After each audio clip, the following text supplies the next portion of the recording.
itchy. Someday I'll get an upgraded one. Call this meeting to order. Wednesday, December 6th, regular session. Please join me in the Pledge of Allegiance.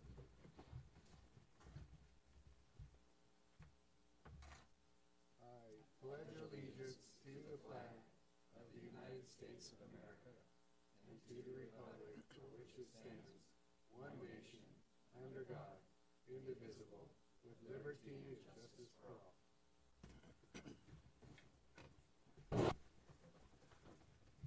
Okay, first up, swearing in of a new officer, Terry.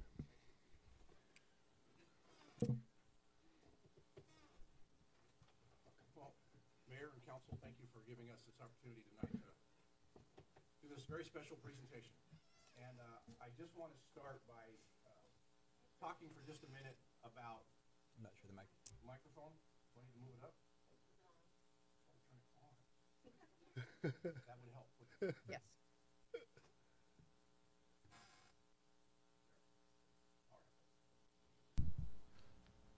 Okay.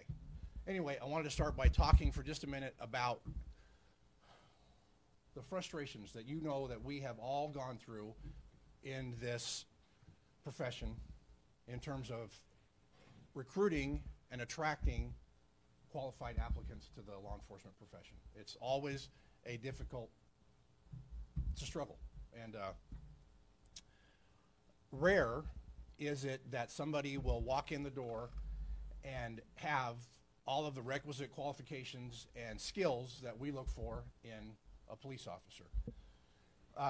Just a couple weeks ago, a gentleman did just that, walked in the door, and I have to tell you that at first glance there was some considerations that had to be met or made. Kathy will remind me over and over again that we cannot discriminate for employment purposes based on someone's age. And this particular candidate, even through this thorough background process, we still don't know how old he is. But I understand that he has decades, if not centuries, of service. We have a physical fitness program in the city of St. Helens, and we apply that to every one of our police officers. And at first glance, this candidate doesn't express the obvious physical fitness qualities that we would embody in a police officer. But late last week, Officer King and I took him through the physical fitness testing, and it was amazing. This guy has incredibly high energy, strong back, strong shoulders, and an endurance level like nobody I've ever seen. So we thought about moving this candidate through the process and moving this forward. Through this background and this vetting process, we found that this candidate enjoys working with people, especially children. He's worked in diverse communities, multicultural communities. One of the things that police officers are known for are problem-solving abilities or skills. And this candidate is known for a international shipping company with literally hundreds of employees, and from what I understand, it rivals FedEx and Amazon, and he does very well at that. And you can imagine all of the complex issues that are brought up in that. So problem solving is not an issue. We would like to believe that all of our officers have a strong sense of humor and enjoy laughing. We have to. And this candidate has an infectious laugh. In fact, when he laughs, it's like a bowl full of jelly. There's an incredible attention to detail. This candidate likes to create lists, very comprehensive, very detailed list. Not only does he check them once, he checks them twice. Some of the things we also know about this candidate are his strong integrity and strong ethics, and he has an uncanny ability to identify good and bad. He has intelligence gathering skills. Young women, particularly those with children, like to report things to him. Bad behavior, particularly. His coworkers tell us he is incredibly dedicated to service and quite frequently is known to come in the middle of the night and get the job done. The young women that I talked about, especially those with children, know about his ability to modify behavior. A police officer is known for that, and we have to do that, modify and correct behavior. We know that the mere mention of his name causes negative behaviors to stop, and he's very successful at that. One of the things that you know that we are incredibly dedicated to customer service at the police department, and we've been working on that very hard for the last couple of years. I talked to one young man who told me that at one point in his life he asked for a new train, and instead he was delivered a new bike. Another young lady that I talked to asked for a doll, and instead she got a cell phone. No other company can miss the mark by that much and still be successful. If you went to a restaurant and ordered a ham sandwich and got a bowl of soup, you would never go back. Yet we find that year after year after year, people go back and ask this guy for his service. I think he has a lot to learn about police work and the law enforcement profession, but I think there is as much, if not more, that we can learn from him. I'd like to introduce to you Officer Santa Claus.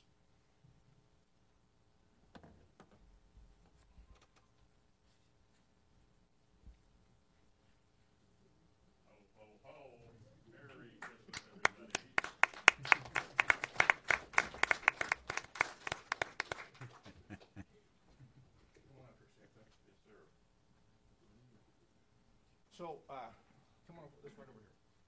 Santa has a few prepared remarks, and then we'll proceed with the swearing in. Right. For the month of December and all through St. Helens, in service to others and the capture of felons, I'll faithfully serve while wearing the blue, protecting the peace. My message is true. Dressed anew from head to feet, badge and boots polished, patrolling the street. Spread goodwill and cheer, surprises I might. My cause will be noble, the work will be light. My bravery and kindness will know no bounds. This holiday season, I'll always be around. Protect and serve others, selfless I'll be. Taxpayers are happy, my services are free. No one's a stranger, they're all on my list. Policing together, no one will be missed. Late in December, I'll drive out of sight, wishing all Merry Christmas and to all a good night. Thank you, Santa.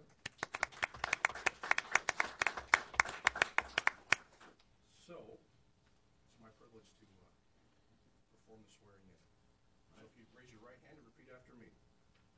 I, Santa Claus, being duly sworn, I, Santa Claus, being duly sworn, depose and say that I will support the Constitution of the United States, that I will support the Constitution of the United States, the Constitution of the State of Oregon, the Constitution of the State of Oregon, and the laws thereof, and will faithfully perform the duties of honorary patrol officer of the City of St. Helens, Oregon, to the best of my ability and understanding, during the month of December, so help me God. Congratulations. Mrs. Claus, yeah. Obey and respect Mrs. Claus, without a doubt. You want the handshake badge picture? All right. All right. All right. And I'd like to ask Mrs. Claus to pin the badge on Officer Claus. Mr. Claus, you will know an honorary member of the St. Helens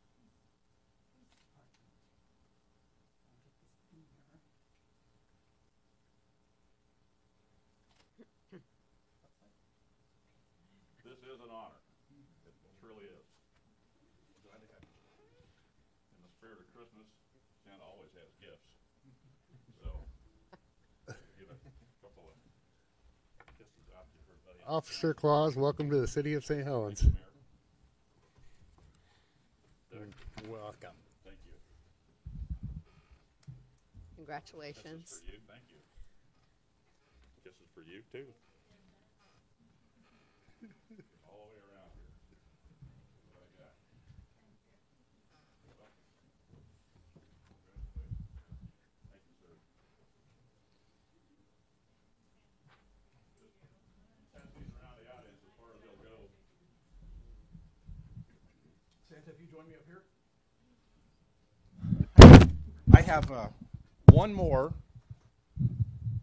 very special award that I want to give tonight. And I have to tell you a story first. A few weeks ago, I approached the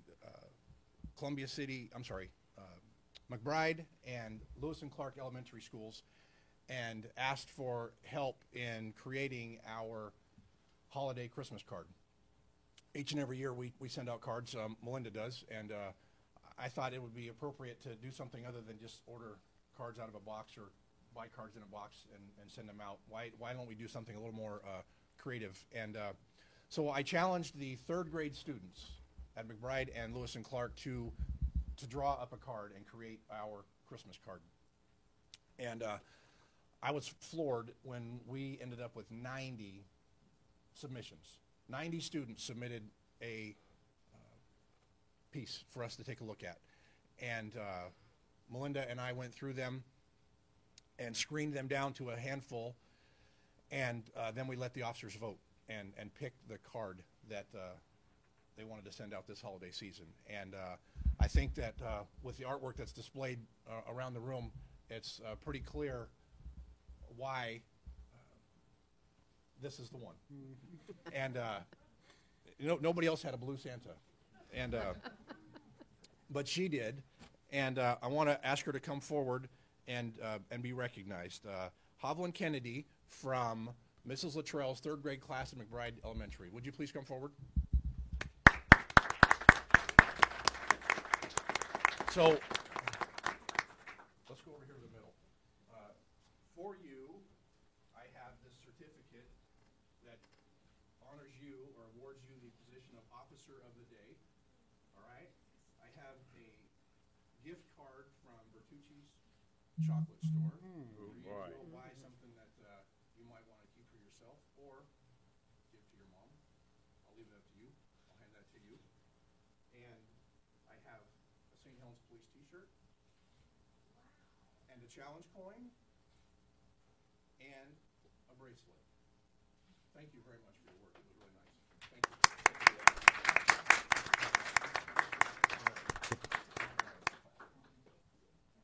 Thank you. Very nice artwork.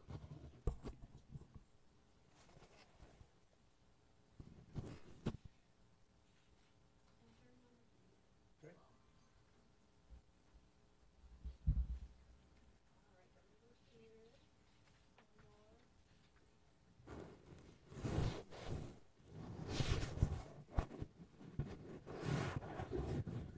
Good? All right. Well done, Chief. Thank you. You will, I got to mention that Santa's duties start almost immediately. On Friday, he is going to help us deliver a donut party to Hovland's Nice. classroom at McBride. So we're going to be there on Friday afternoon. And then Friday afternoon, if you're going down Columbia Boulevard, you might see Santa. He's going to help the kids at Lewis and Clark with their crosswalk duty. So he's going to get right to work. So anyway, thank you for your time. All right. Thank you, Santa. Oh, gosh, I gotta mention that. Yep. Thank you. With thanks to Margaret, all of the submissions from the classes that we took in have been taken to the library, and they are on display in the hallway. So if you get over to the library, you can check out all 90 of the pieces. They're really terrific. They are. Thank you. Yes, thank you to all the kids who participated, and congratulations, Hovland, and welcome Santa. And don't forget the ceremonial tree lighting this Saturday. Donut Day's earlier that day, and then later in the evening, is it 5:30? I do believe. 5:30, tree lighting down here. Okay. Thanks, everybody. Okay, let's go with the youth council report. We're going to do the table. They're moving the table.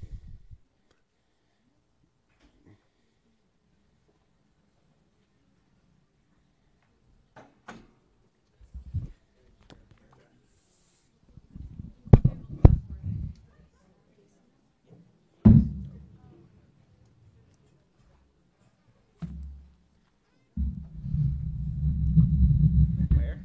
You're good.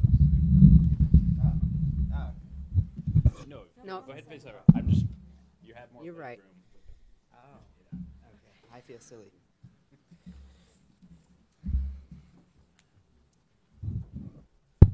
Hello. My name is Jeremiah Kalman, and I am the president of the St. Helens Youth Council. I'm Kaylee, and I'm the vice president of the St. Helens Youth Council. On the 9th, we are going to be volunteering at Donut Day. Donut Day is basically it's a way to get people like it donates to the food bank. It gives people donuts. We're going to be handing out bike helmets for kids that don't have them because there's an excess amount of them, and it's just going to do a lot of good. It's going to be a good way to bring the community together. Be a good way to eat things.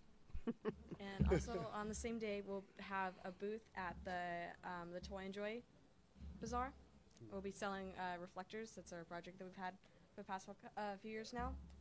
And then also this Saturday, we are this will be my 3rd year of volunteering and serving dinner for the captains of the Christmas ships, and this will be probably his 1st year. And also just to thank Chief Moss for giving this opportunity for the youth council, me and Jeremiah to volunteer there, and also the opportunity of the captain's dinner every year that I get.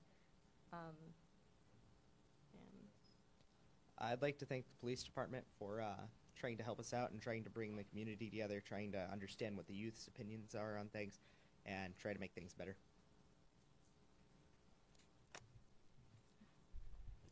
All right. Well, I would like to thank you guys for doing you guys meet every other Monday consistently. And I noticed that you might be taking a week off around Christmas or New Year's. But congratulations on, you just got put into that position too, right? Chair? About a month ago. Okay. President, yep. So congratulations on that. And Kaylee, you've been serving on that for Youth Council for quite a while too. Jeremiah, how long have you been on the Youth Council? Since May. Since May? Yeah. Nice. Yeah, Kaylee was part of the original group. The first year and a half we had seniors, Mm-hmm. and then we had kind of a long period of time where we had a lot of young members, and now we have juniors all the way down to 6th grade.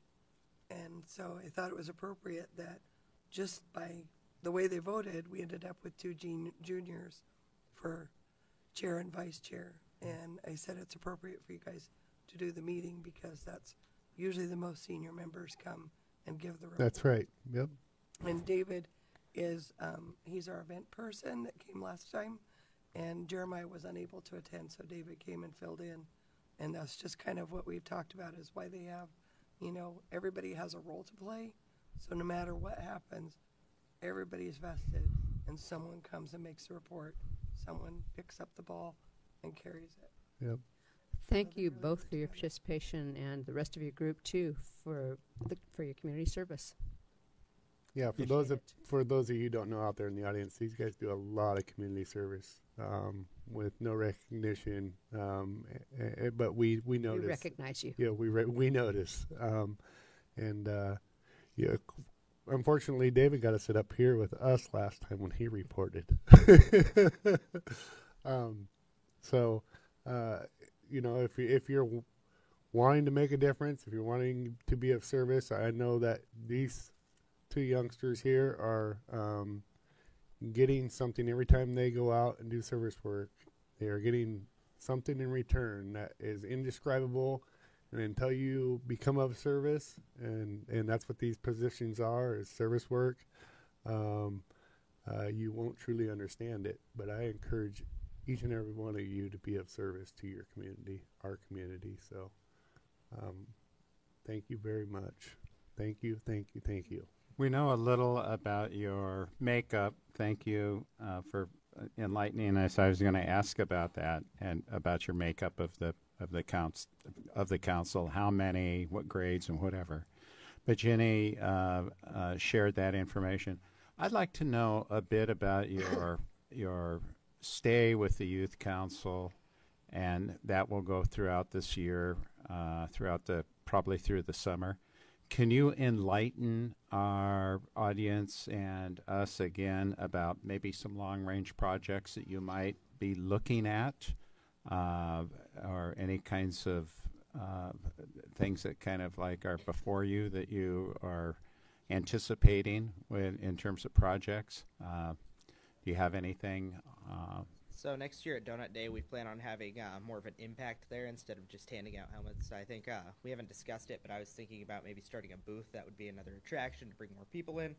That way we could get more food to the food bank, make our community better.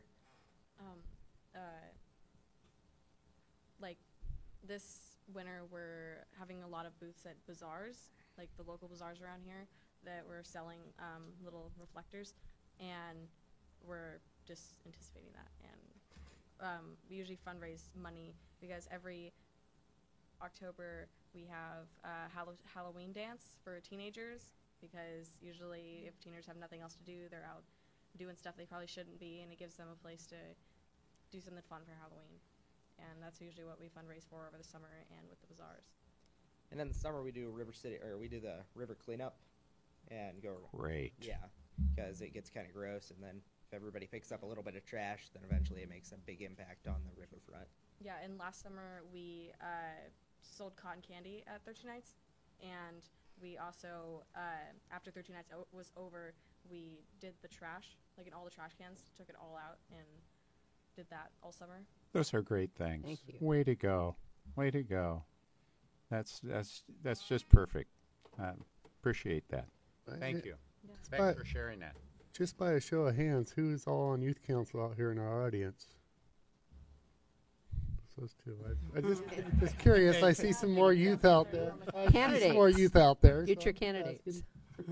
And another thing, if we find in the future that we don't utilize a building that we're leasing over here, the Mason building, the Masonic building, that maybe there's another possible place to do an event. So stay in contact with us. I know you will. So, and we look forward to some more of your events. I'll be seeing you at Donut Day. Yeah. Thank you. Good on you. Okay, open for public comments.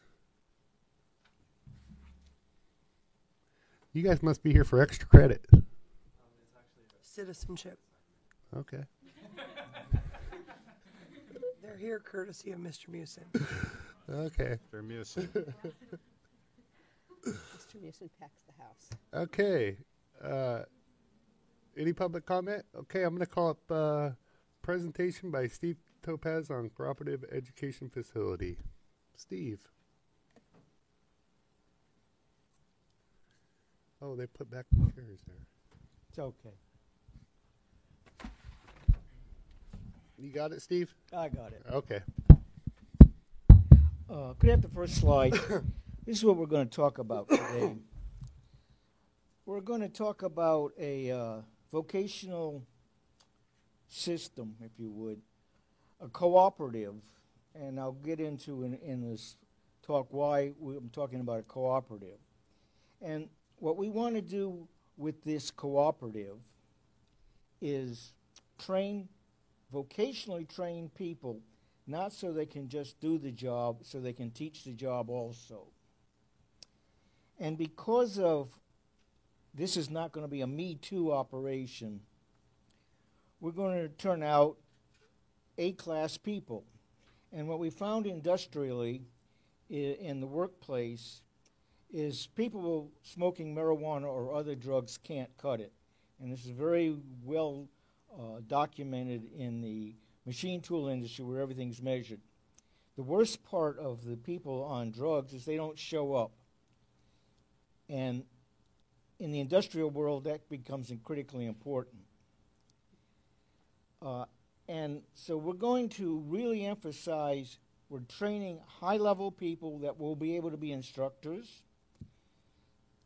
And these people can be students who know nothing and need to learn something, people who have had a vocation and need to be retrained, people who have had a job and the job has disappeared and they need another type thing, or people who just want to do something and financially they're okay.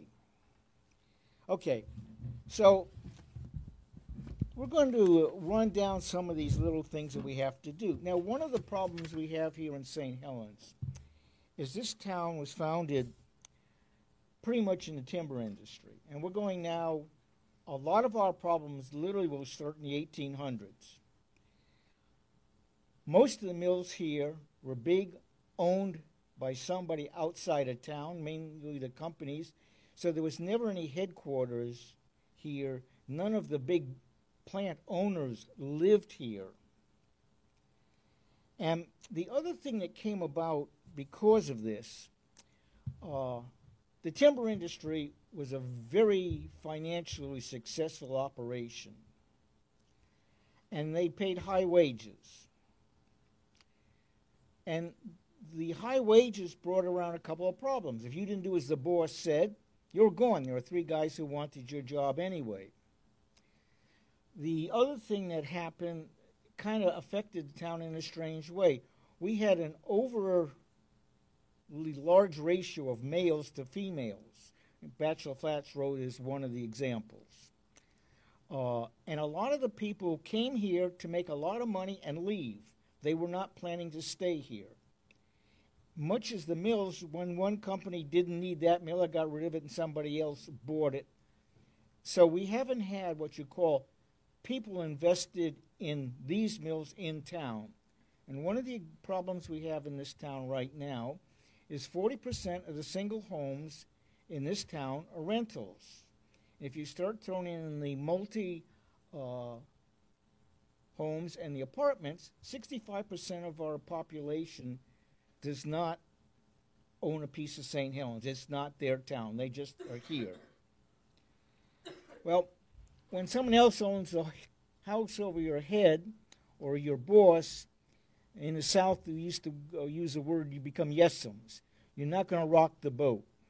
So the attitude of people standing up for themselves has been very well diminished. The other problem, and it goes back to in many ways the mills, loggers and mill workers were kind of third-rate people, and they were told they were third-rate people. And the skill level of these people was incredibly high, but because the wages were so high, they bought into it. Now, many years down the road, we don't have our young people wanting to go into those high skill levels because it was a third-rate job. Now, not getting into vocational areas is hurting this whole country. It isn't just a St. Helens problem.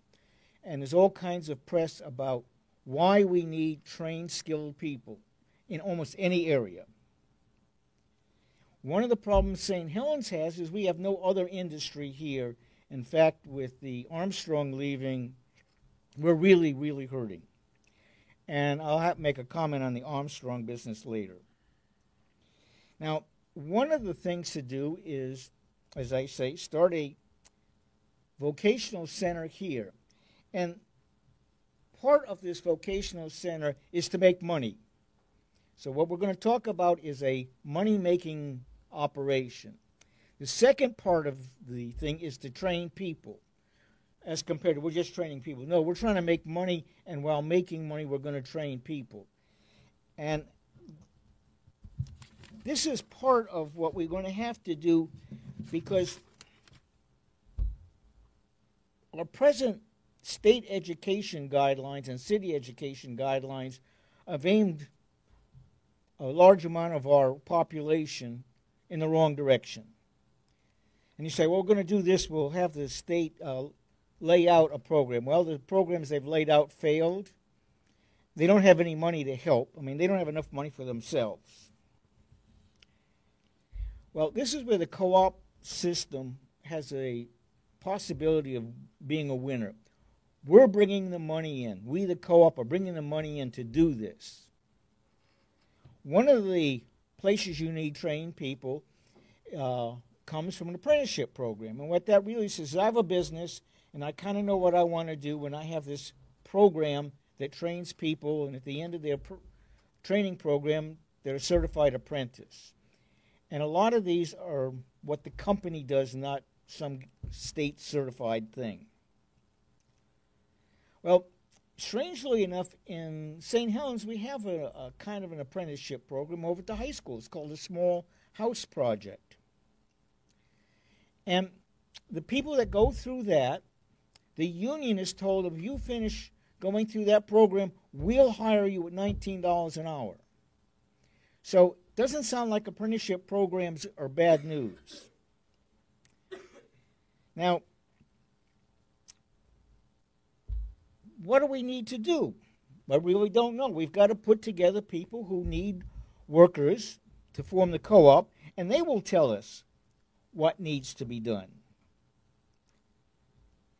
Remember, they need workers, and if I have some of the workers who are going to come in, pay for their education, and I'll get into that in a little bit, they've got workers that they're going to train.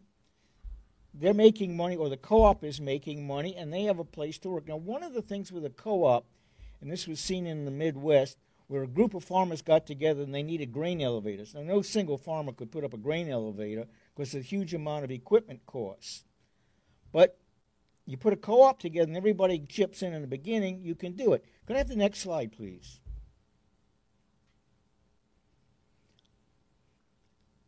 Okay, this is the outline or the vision of the facility. You see on the water we have a group of docks. The one dock closest to the city hall, or the president dock, is basically 3 times wider than our maritime docks. And there'll be businesses on that. You can tie up to there. There'll be food carts there. It's a place the public can get to. In the middle, there's a dock similar size and something that sticks out into the water, which is a lift. And then there's a commercial dock at the other end.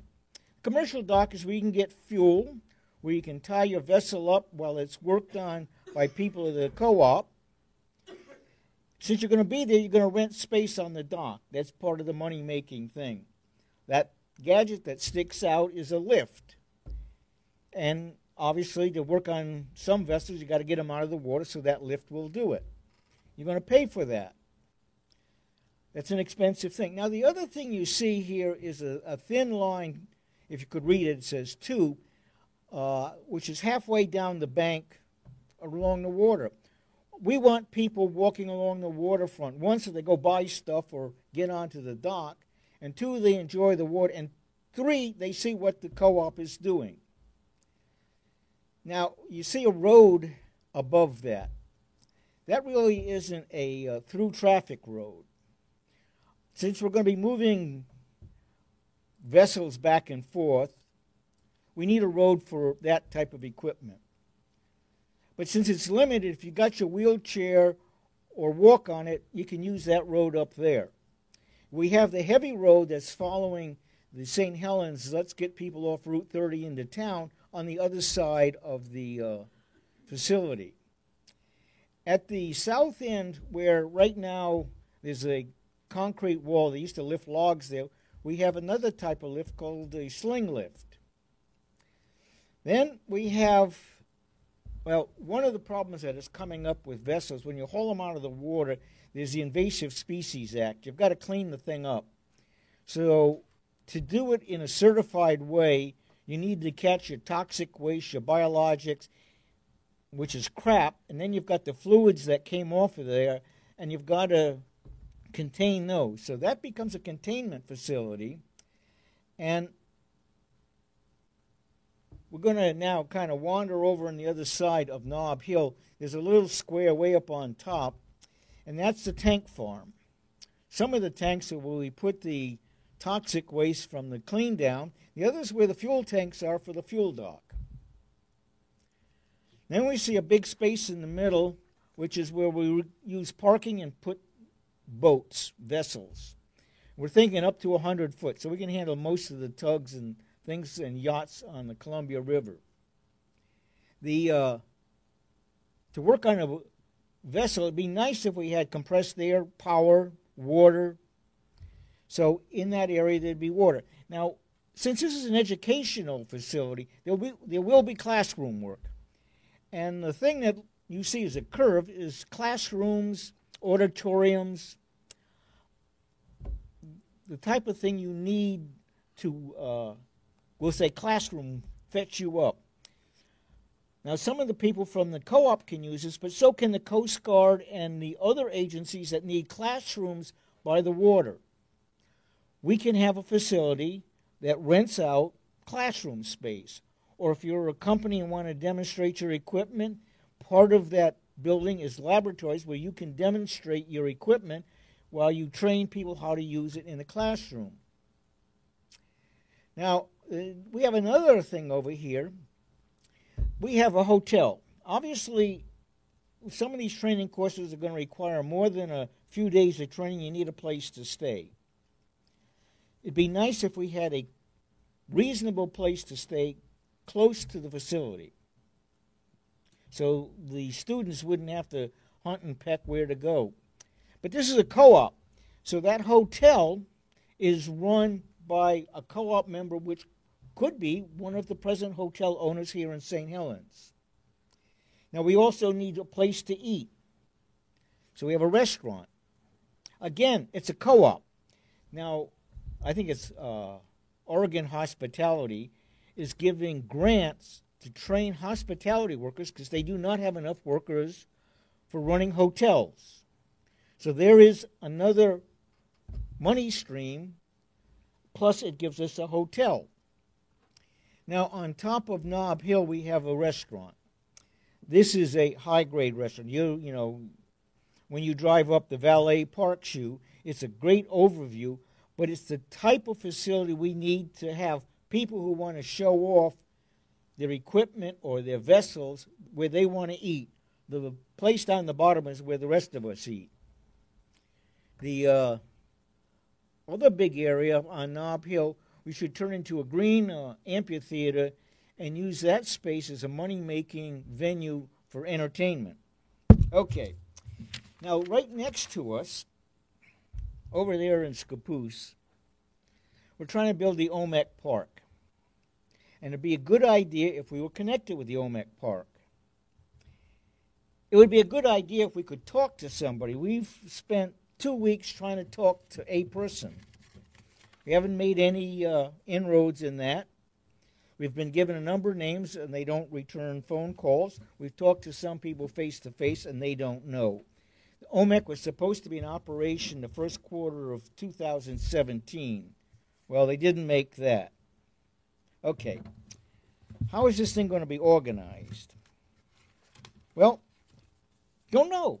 In fact, we've got to put together the people who are going to be part of the co-op. They know more about what they need.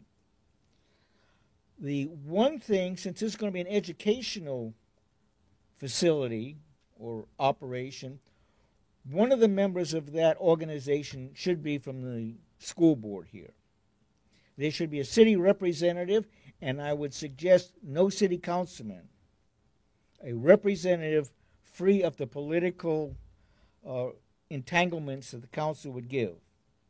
Now, what kind of problems do we have in doing this? Obviously, there's financial that you can overcome.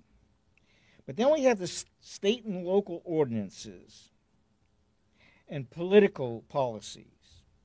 And if you remember when the visiting architects were here and also some of the presentations, we had a gentleman who was a developer over in Hillsborough, and he talked about how long it took them to straighten out all of the permitting and ordinances so they could get stuff done. That has to be done. Our we've just got a huge problem. Now, since this is a co-op, it would be nice that some of the permits and stuff would be under the umbrella, so every time a company shows up, they're not hit over and over and over again. And one of the problems with education in this state is in a number of the courses, every student has to pay a fee to the state. The instructor has to pay a fee to the state just to instruct. So we have some rather bizarre, how do you teach permit cost problems that should be changed. Now, we're not the only one. St. Helens is not the only one. A lot of these rules affect all small towns in this state. In fact, it just came out. We're at the bottom of the list when it comes to ease of small businesses getting started in the U.S. Just like our high school graduation rate, we're at the bottom. The other thing that a number of the industries that I've talked to have pointed out, we've started apprenticeship programs or training programs, and the people drop out. So there's got to be a method of keeping the students in for two reasons. One, they'll do better, and two, them doing better makes us, the city, do better. Now, the people we're going to train don't necessarily end up having a job here in St. Helens. We're in the business of training people. Where they get a job is another problem. But a lot of places that need training or trained personnel are forming associations that are giving scholarships or actually financing training grounds, and that has to be looked into. As well as how do you financially reward somebody or keep them in the training program until they're done. Now, we've talked about this piece of property. It's kind of rather unique. It's on the river. $2.5 billion worth of trade goes by us every year. We're an international waterway. We have good roads. When I say good roads, hauling logs and stuff like that into this town, says we can haul anything in by road. We can bring in things by ship, which we did. We can bring in things by railroad, which we have. Now, not in the last couple of days, but historically. Can I have the next couple of slides? Now, let's go to the next one. This just tells you something. This is the center lift, and this is the type of vessel we would expect to be able to fix. And the next slide, please. Okay, we'll be done in 2 minutes. This is a side lift, and as I say, you could bolt that to the wall right now at the south side. We've got enough water under it to do it. Now, the last thing, we can get rid of that. We can get started right now on this vocational type co-op system. If we could get a couple contractors to help build a student center over by the high school on the west side of the road with student labor, it'd be a great way to start. One, we would find out all of the silly rules and frustrations and that has to be done. Both the students would and the companies being involved in this. It'd be a good learning place to start, and I suggest we do it. Thank you. Any questions? Thank you, Steve. Thank you. No questions other than I guess I lost part of my microphone here. So I know that you've been through, and I just got to ask this question of you because I've seen you prior to me being mayor at all these meetings. You've known what the public has been asking for on this property. You did a very nice presentation. You drew up it very nice. I'm just curious as why you didn't. We have more waterfront property. Why you didn't pick the industrial property versus, we've had extensive studies done on this property down here, and community has come out in droves and chimed in on what they want down here. I'm just disappointed that you didn't push it further up the river. Part of it not having information on up the river. Right now, I know between this property and where the paper mill is, that piece of ground is out of the running as far as structure. The fact that Armstrong is leaving And if Armstrong leaves and you dredge it all the way up, at one time, well, the Army Corps considers that a deep water port because it at one time was more than 14 feet. If you could go to all the way to Armstrong and they leave a building, much of this could be done inside a present building. So the actual location is not critical. This piece of ground I know about, so I could talk to you about things that have to be there and what they would look like.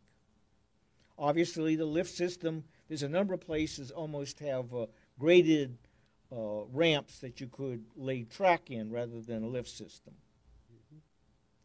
Most of this waterfront has been filled in, dug out, refilled. Oh, yes. So I can easily build that. I mean, I've got to get in there with a backhoe or a drag line and do it, but it's been done before. So I'm not worried about what's underneath me. I don't know necessarily about the other. I know I've talked to Force, and they bring tugboats up, and they use these funny canvas tents, I guess, like we use for hay, big enough to put boats in so they can work inside. So building structures over these things is not a problem. I just need a place to get it out of water. Now, building tugs like Vigor, who's out of business now, now that is something I could definitely see coming in that would be a high-paying job. But part of it is if we use it as an educational system as well as just a build system. The point is we want to have both education and no, there's no building. doubt about it. The trades are lacking in workers right now. And there is money. You have kids out there. It does pay decent money. And they the one thing need that force right now. This town has never done is really take care of the kids. Part of it was when it was all males, there were no kids here. In fact, going back through the records, none of the mills from 1849 to 1949 put 1 penny into any of the schools here in St. Helens. And the technical requirements for the biggie gadgets that these schools wanted was a globe and an unabridged dictionary. And nobody kicked in any money for that. So historically, our mills around here have not helped St. Helens people, students at all. That's just one of our pieces of history that we've got to undo. Thank you, Steve. Okay, has anybody walked in that would like to make a comment before I go on? Okay. Matt Brown, you want to say something? Okay. It's arranging the furniture.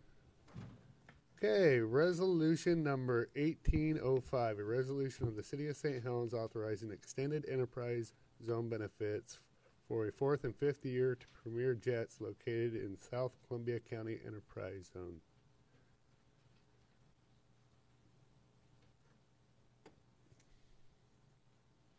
Anybody?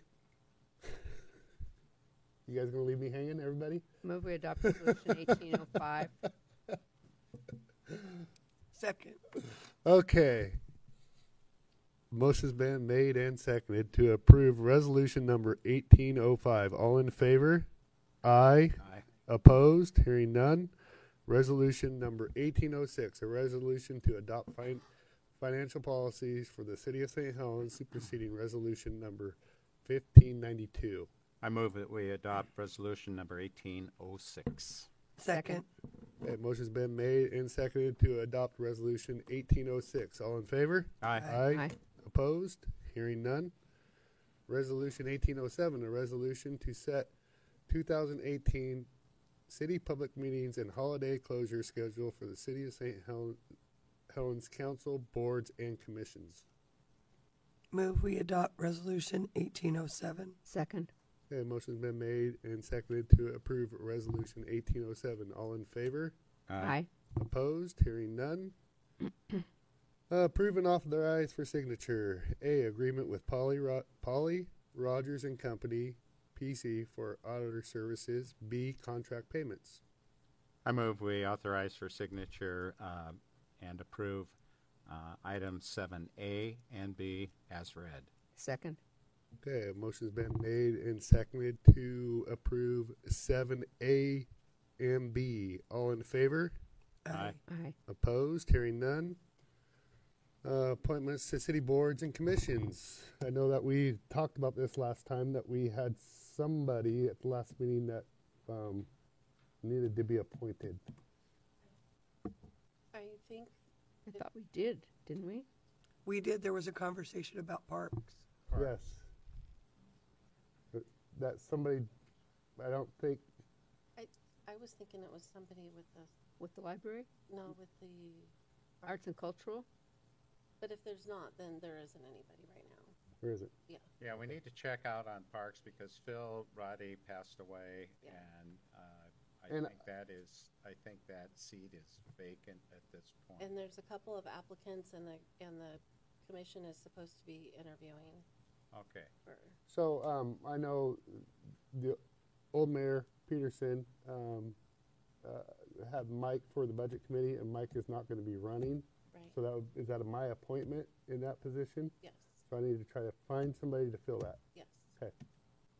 And then sooner than later? Before the next meeting. Yeah. If you need help, let me know. Okay. Okay. Yeah. February it starts. Yep. Okay. Consent agenda for acceptance. A, Arts and Cultural Commission minutes dated September 26th and October 24th, 2017. Move we accept consent agenda 9A. Second. Okay, motion's been made and seconded to approve consent agenda 9A. All in favor? Aye. Opposed? Hearing none. Okay, consent agenda for approval. A, council work session and regular session minutes dated November 1st, 2017. B, revised library rules of conduct. C, declared surplus property, police department. D, accounts payable bill list. I move we approve consent agenda 10A through D as read. Second. Okay, motion's been made and seconded to approve consent agenda 10A through D. All in favor? Aye. Opposed? Okay, well, I would like to welcome the high school students to our council meeting. It's good that Officer Claus. that who is your teacher? Keith Mewson. Yeah, Keith Yes, Mewson. Yes, I had him. He came in just as I was leaving. I had him for a year, so he's been there quite a while. So welcome you here.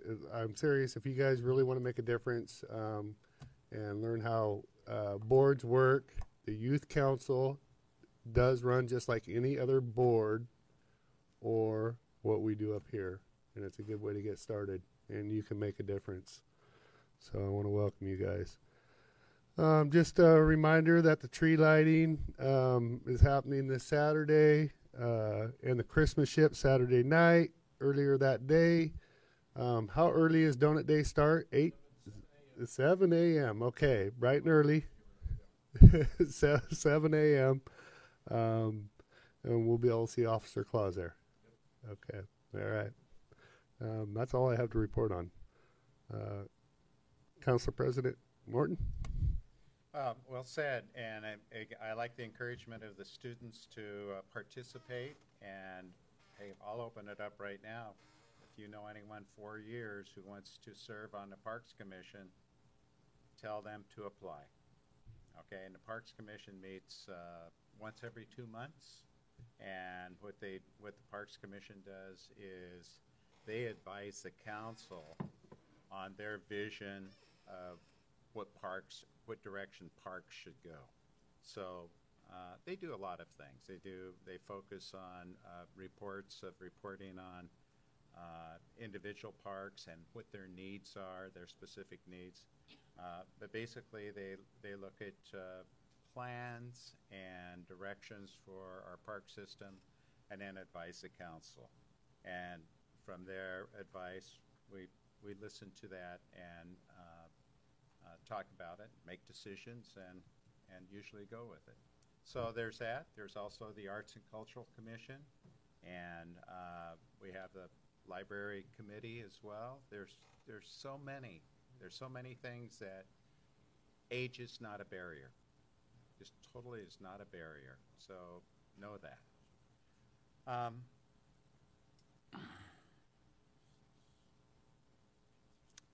I think I'm going to save this. I'm going to save my report. It's kind of heavy-handed. We heard a lot of heavy-handed stuff about certain plans that one person wants to see in our city, and I'm kind of concerned about our timelines of how we're adapting to the plans of our new industrial park down at the Boise property. And I know that I might not just know a lot of briefs that I possibly have missed, but kind of left in the dark when some people ask me where we're at on that.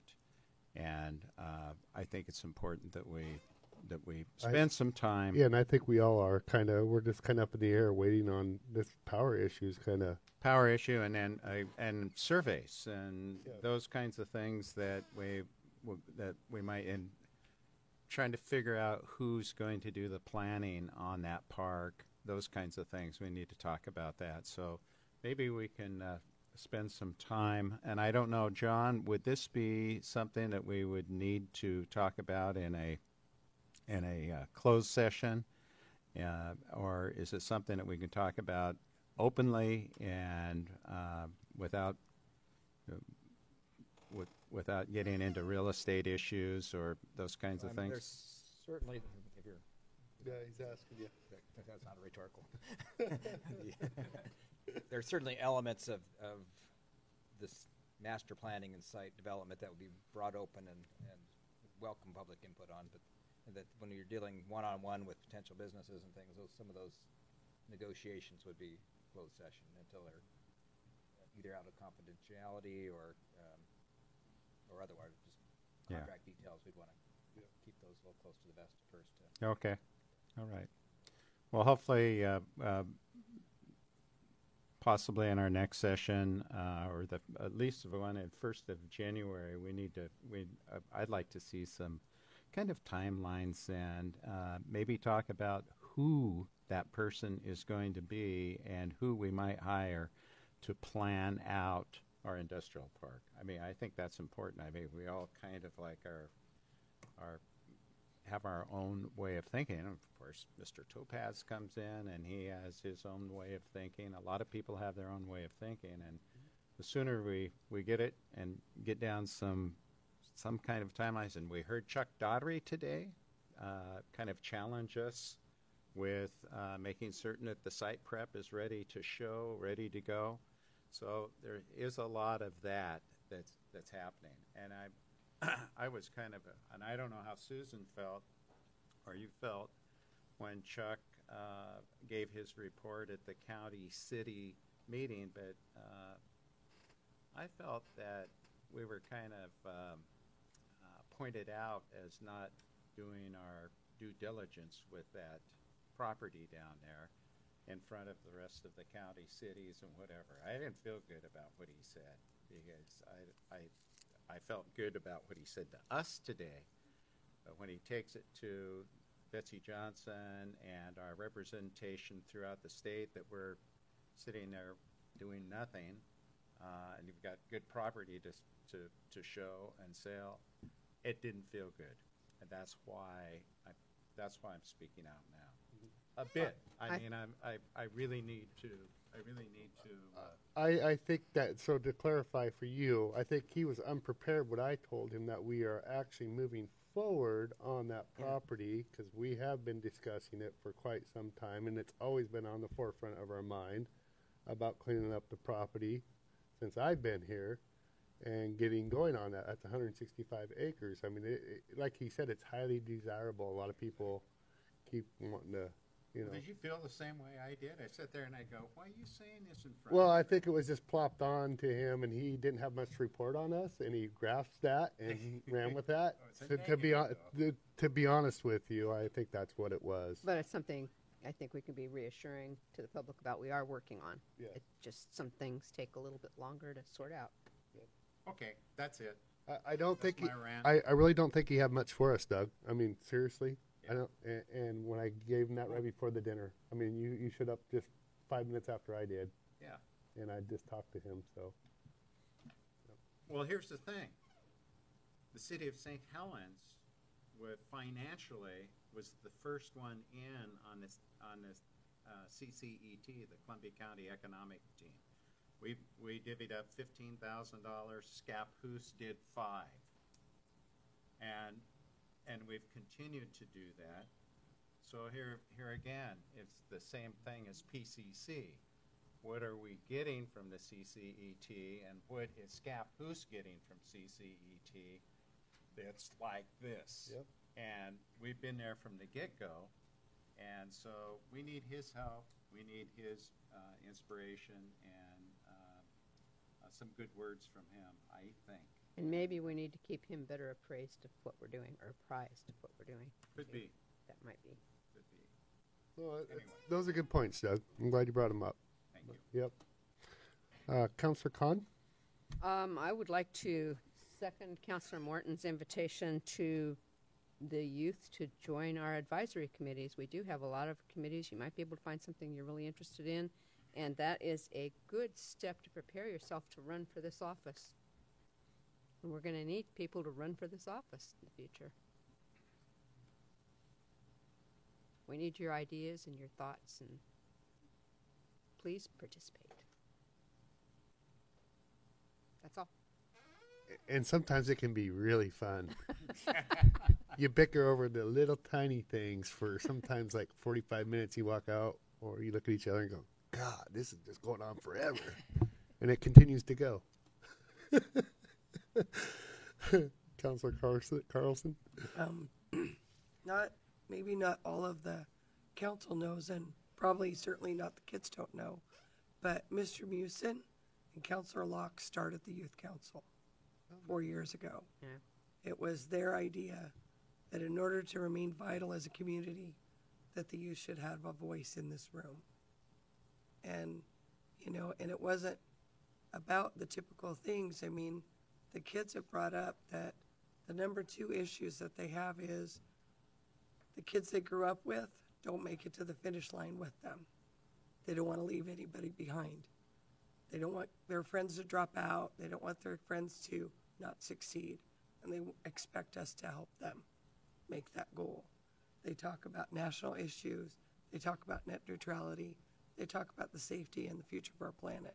So it's real issues. It's not, where do I get something for free? Where do I get a good job? They're asking hard questions of us. And it was Keith, the 2 keys idea is that they would always have a voice in this room. And it's been a lot of growing pains. And we've had some kids on there since they were 12, and they're now 17. And it's just really neat to see them grow up together and to look out for each other and see the kids that started out in 6th and 7th grade, now juniors in high school, looking out for those 6th graders. That I think that a lot of times in high school, you end up separated by the sport kids and the academic kids, and this group has no separation in that regard. There's football players on it, there's nerds on it, there's the down and outers are on it, because in that room they're all equal. So it's super cool. I wanted to bring up, everybody talked about the donut day, but something special this year that they've been doing for a while is Santa will be at the Toy and Joy Bazaar on Sunday with his reindeer. And so they actually have real reindeer at the Armory on Sunday. Nice. And to piggyback on Councillor Morton's opinion, we've talked about it a couple times in the meetings, renaming our projects to clarify for the community, because it's time to shed the name of Veneer property, and it's time to shed the name of Boise, because there is no Boise in our community anymore. That's St. Helens Business Park.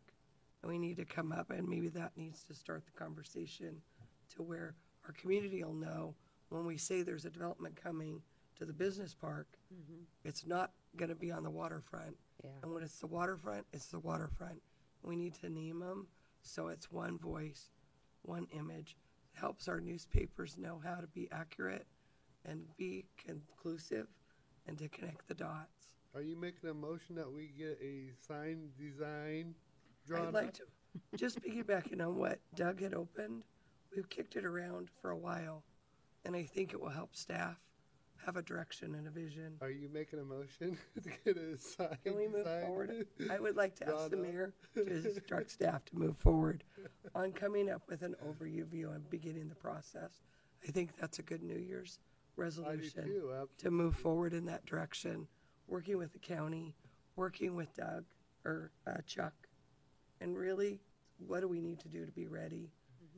John, is it possible to have a conceptual drawing of that by by the end of January, a couple months, or that's a month and a half? It's entirely possible. The I had one other thing on my list, so I don't want to get passed over. Yep, go ahead. But that was just, John has so many contacts and has been such a great force for that he can make contacts and help us come together. I think the holidays is too soon, but maybe the second, first and second meeting in January to really start nailing that down and get it on the agenda and see where we are. And just really start laying that out, because I'm here in the community just like you are. Where are we? What are we doing? And I want to have an answer, and I want to move forward. And I want to make it clear for our community what we are doing, and that jobs are important, and our future is important. And the follow-up to that is, last week I took a tour on the Oregon City Falls, out on their closed mill site, out with their planning person, and she welcomed all of us to come. Just give her office a call. She'd be happy to meet us and talk to us about it. They're dealing with over a dozen agencies, 5 Indian tribes, but they're a huge resource, and they'd be welcome. They are happy to help us. They know all about what we're doing out here, and they said we'd be happy to work with you, share ideas. So there's a lot of good things out there that John's well aware of that can really help us move forward. We don't have to do this alone. The other one is Ridgefield with Yeah. their port development. Unbelievable. Yeah. $80 million. Oh, yeah. I mean, it's just like redid their whole made such an influence on their old town. There's a lot of neighbors out here that've got a lot of good stuff, and we just need to pounce on it and start moving forward. That's all I have. So Ridgefield right here? Yeah. Really? Yes. I haven't been there in a It's while. the old McCormick Baxter Brownsville. And I'll never pass you over. And if I do, you just let me know, and I will. Well, give you sometimes back. you think I'm done, and then since you came back and looked at me again, I don't even know how big of a thank you sign I can make for Chief Moss and his investment to our community, for our young people. He shared with me this summer that he went to a conference back east with a lot of big city chief of police and a lot of the involvement they've done with kids of all ages. And I've seen him come back with that information and that experience and really just explode in our community.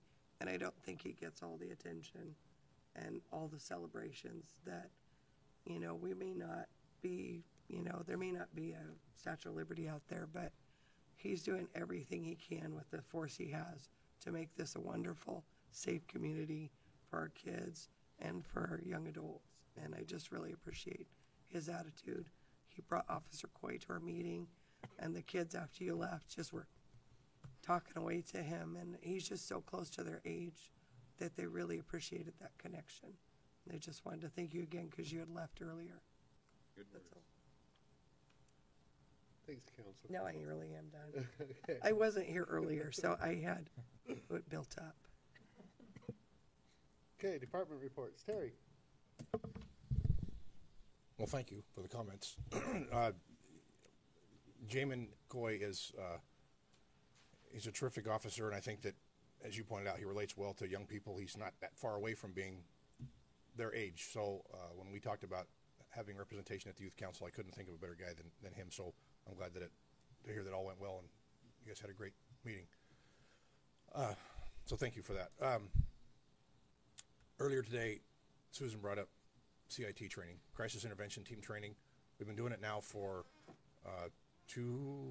maybe 2.5 years, I don't know, and done a number of classes. We got a grant, and we're moving forward to try to get every officer in Columbia County trained to a level and then enhance it and make it even better. And it's, I've always believed that if we're going to do something and represent a much bigger picture, that we need to do it all right or not do it at all. And little things like having the snacks for a whole week of training may seem like not that big of a deal, but it really is. And so I just want to say thanks to Susan especially, but to the entire council, because each and every time you guys have stepped up and said we'll support the training and pay for the snacks. It means a lot, and it adds a level of professionalism to the training that we do, and I just want you to know it's appreciated. I don't think I've expressed that in the past, and I just wanted to make sure I took the opportunity to do that. So thank you. I also, she's not here, but I want to say thanks to Crystal. We have a real gem with Crystal and the work that she does, and this whole Santa thing that we're doing this whole month, I couldn't do it, and it's without her that it wouldn't happen. So she's going to be doing something literally every single day this month. We have a distracted driving campaign coming up. We have a intoxicated or drunk driving campaign coming up, and messaging that has to do with public safety and Santa. And we couldn't do it without her. So hats off to her and the work that she does, because it's top notch, and it's making us all look really good. So it's already been said, Donut Day is Saturday at the police department. It's our 15th annual. Casey Wheeler tells me every year that it is the biggest single day food and fundraiser for the Columbia Pacific Food Bank. So we have 340 dozen donuts to move this year. That's an increase over last year. I'm hoping that I expect that we'll have increased interest in pictures with Santa. Of course, he'll be there in his uniform. And we have the high school choir band are going to be there to perform. The Columbia Chorale or the Columbia Singers are going to be there to perform. Dutch Bros with free hot chocolate and coffee, and of course Kohai, like always, they're going to do their live radio broadcast. So anyway, we start at 7 o'clock in the morning, and we'll go until the donuts are gone. So be part of it. Anyway, thank you. Thank you, Terry. Sue. I'm good tonight, thanks. Yep. Neil. I have nothing tonight. Okay. Margaret. I said everything earlier. I'm set. Okay. Matt. 2 meetings in a row. Wow. For those that don't know, Matt will be playing this Friday. Thursday? Is it Thursday? The 14th. It's the 14th, Thursday the 14th. At, was it Running Dog Brewery? Acoustic guitar. He'll be singing in the genre of Dave Matthews and it's on the tip of my tongue. They sing Yellow and Satellite, or not Satellite, Yellow. Yes. And he's really good. Types. Yeah, I hear he's fairly good. He's very good. He is. Yes. Okay. Willie Nelson. All right, thanks, Matt. Hey, Matt, thank you. Kathy? Okay. John?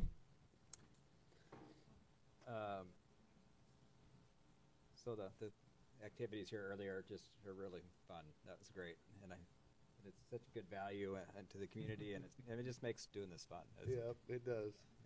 It's great. So the St. Helens Industrial Business Park, is that the? That's it. Sounds good. You've got Is it. that the name? Because I heard business park. Is it Inda?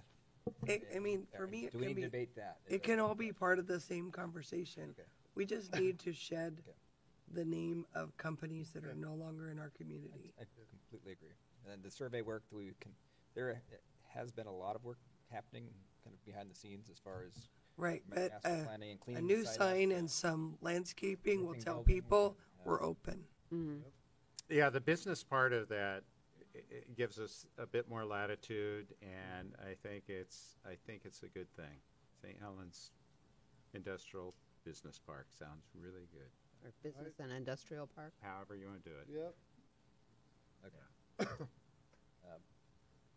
Okay, carry on. All right.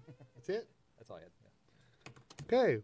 Well, thanks, everybody. We'll see you at the Can Christmas. I make one? You absolutely can. Oh, you were just going to say it anyway. Christmas tree lighting. Yes, we'll see you all at the 5:30 Christmas tree Saturday. lighting, followed by the Christmas ships.